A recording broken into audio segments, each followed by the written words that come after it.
Hey, Ravens fans, before we get into today's show, we'll take a look at some prospects to watch at the Combine. But first, like this video if you want a brand new mock draft that will feature some trades. Who doesn't love a mock draft with some trades? And unlike Mel Kiper, we'll actually have trades that make sense. But we can only do it if we get 300 likes on today's show. So if you want a brand new mock draft, like the video, we'll cook one up with some trades. You guys seem to like the last mock draft. We can get another one ready if you guys like this video.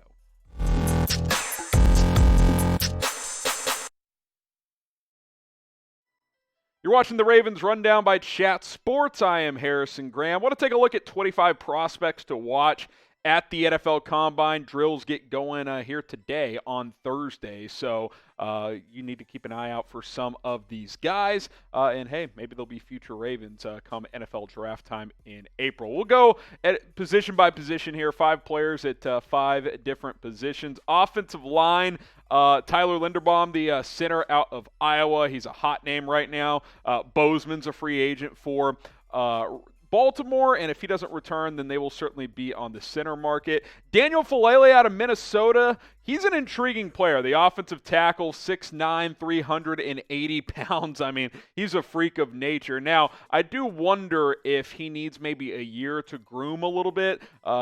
Technique and needs some work certainly there, but he's got obviously a wild physical frame. And if you look at this offensive line, that's something year after year Baltimore really emphasizes. Maybe you bring him in, he's a swing tackle year one, and then he ends up being a starter down the road. Trevor Penning, a name that's rising up draft boards out of Northern Iowa. I think he's going to go in the first round, one of the better tackles in this class. Bernhard Raimann out of Central Michigan also has some guard flexibility, so we'll see where he fits in. And then Darian Kinnard out of Kentucky, another option as well.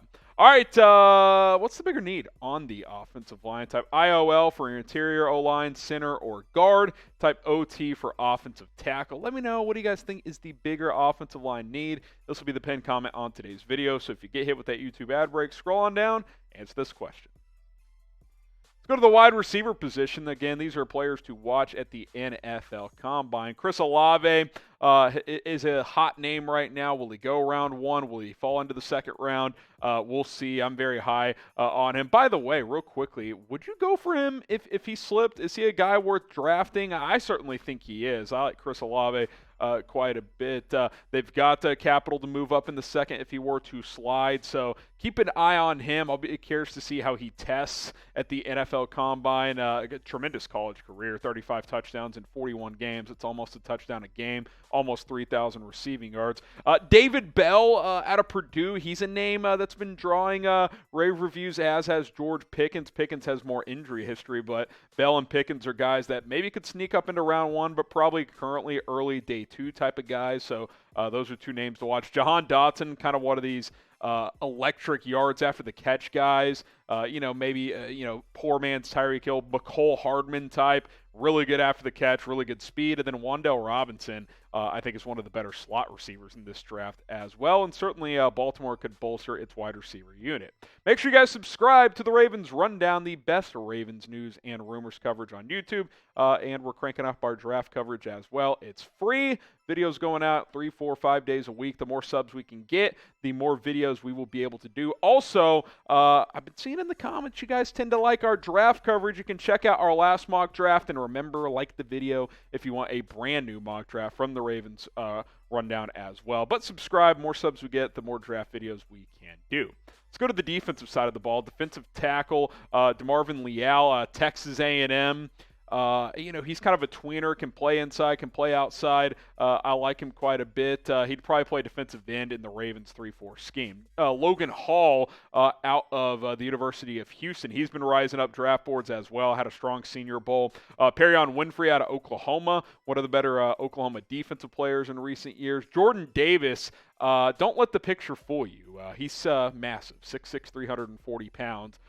He's the type of guy the Ravens love. Haskell Garrett, probably more of like a second, third round type of player, could be a guy to plug in as well. You circle back to DeMarvin Leal out of Texas A&M. Had a nice season, 8.5 sacks. I like his versatility. At 6'4", 290, he really fits that defensive end scheme in a 3-4, defensive end role, I should say, in a 3-4 scheme. I think he could fit in right away. Who's a draft prospect who's not getting enough buzz? Like, name a guy that's, you like, but you're not hearing a ton about. Like, Chris Olave, people are talking about him all the time, but, these guys in the trenches don't get enough buzz. Let me know who that guy is for you.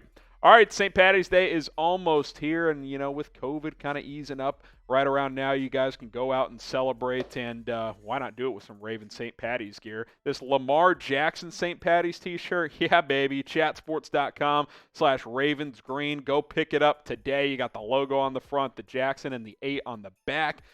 St. Paddy's, Ravens gear, a little shamrock action. It's good stuff. Chatsports.com/ravensgreen. That link will be in the comments and in the description of this video. Defensive back now, Roger McCreary out of Auburn, the cornerback. I think he's like an early day 2 type. Good ball skills. Kaiir Elam probably sneaks into round 1. Only gave up 19 catches last year. He's really, really good. Andrew Booth out of Clemson. They tend to plug out defensive backs left and right. Jalen Petrie is a guy I watched quite a bit at Baylor in the Big 12. He was their best player on their entire team. Safety nickel hybrid, can play corner as well. I like his versatility, creates a lot of turnovers. Kyler Gordon out of Washington. People are looking at McDuffie, their top corner. Gordon's a good prospect as well. I think he's a name to keep an eye on. And if you look at this cornerback depth chart, you're in a good spot. You got Humphrey and Peters.